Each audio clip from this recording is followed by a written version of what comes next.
Bonjour, Richard Pinchot pour Mouvement Sherbrooke Déterminé. Je vous avais dit que je ferais des capsules où on va essayer de voir qu'est-ce qu'on pense chacun de nous et voir un peu les erreurs et qu'est-ce qui vient de se passer. Le premier thème sur les dépassements de coûts et est-ce que y a-t-il quelqu'un qui est d'accord avec ça? Je pense que tout le monde est d'accord qu'on ne doit pas dépasser les coûts. Malheureusement, on pense-tu que 100% des projets de la Sherbrooke ont connu des dépassements de coûts importants? Il y a eu, en 2023, un conseiller, Paul Gênes, qui a dit « Ah ben, moi, je pense que ça serait important qu'on émette un moratoire, pas pendant 3 ans, mais pendant au moins quelques semaines, qu'on prenne le temps de voir pourquoi ça nous coûte toujours cher et est-ce qu'il y a des façons de faire mieux. » À ma grande tristesse, il a été extrêmement mal reçu et principalement parce que la mairesse ne voulait pas dire qu'il y en a. La réponse de la mairesse, c'est il y a eu des dépassements de coûts, mais pas sous mon règne. C'est toute la cause des gens d'avant. Nous, on n'en fait pas. Alors, l'histoire des 4 dernières années, je pense qu'elle a parlé. Oui, il s'en fait encore, parce que c'est encore la même équipe. Je vais vous montrer des petits extraits de vidéos. Le premier étant la présentation réelle du moratoire, de ce qu'il contient.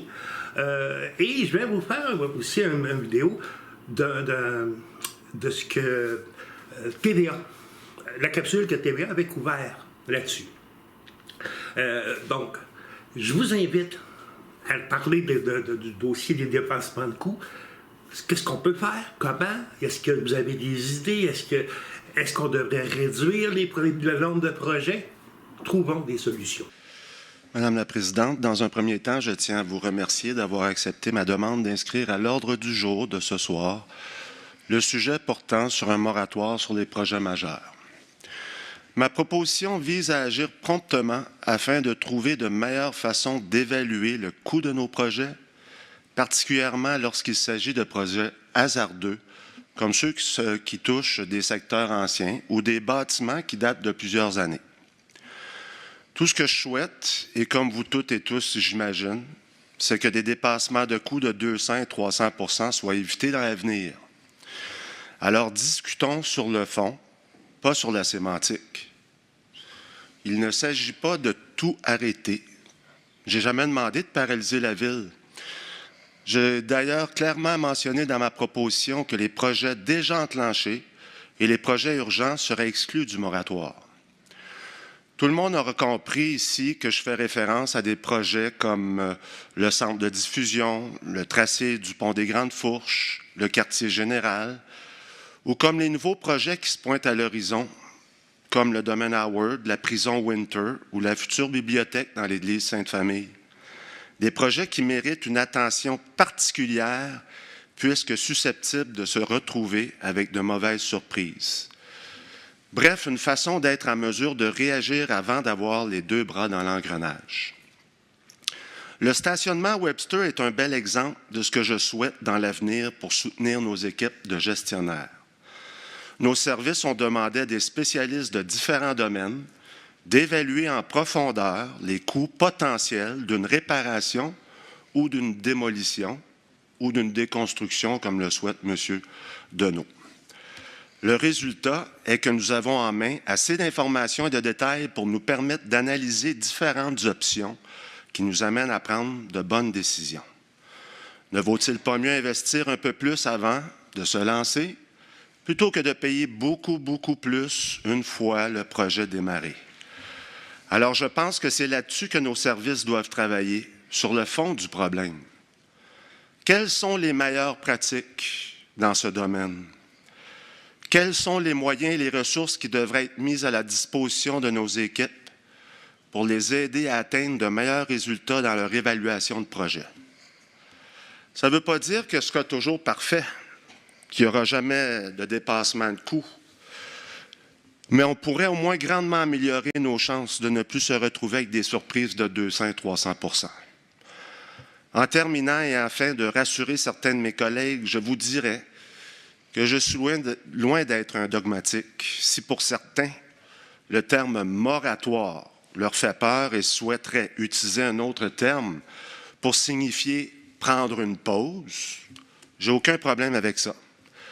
L'important pour moi, c'est le résultat.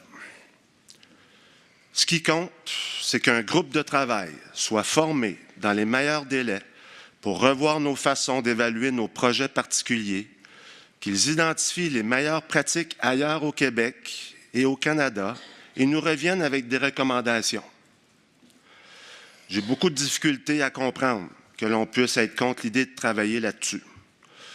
Ce soir, je nous demande de laisser tomber la partisanerie et d'aller de l'avant. Merci, Madame la Présidente. Et vous, auriez-vous voté pour ce moratoire? La sortie du conseiller Paul Gingras qui demande un moratoire sur les projets majeurs de la ville de Sherbrooke a soulevé des tensions à la séance du conseil municipal mardi soir. J'ai été étonné de la réaction et du ton relativement agressif qu'ont démontré certaines personnes à mon endroit. Moi, ça a été unanime ce que j'ai eu comme écho du côté de la ville de Sherbrooke.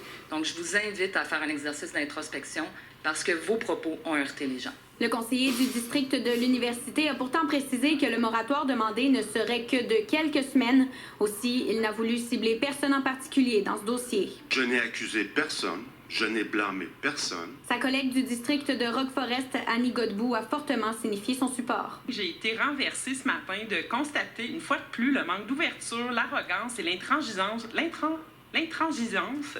la mairesse. Alors, je vous annonce qu'en 2023, en conclusion, que je vais poser des questions, je vais proposer des solutions constructives comme je viens de le faire et je vais dénoncer des propos, les situations que je trouve injustes.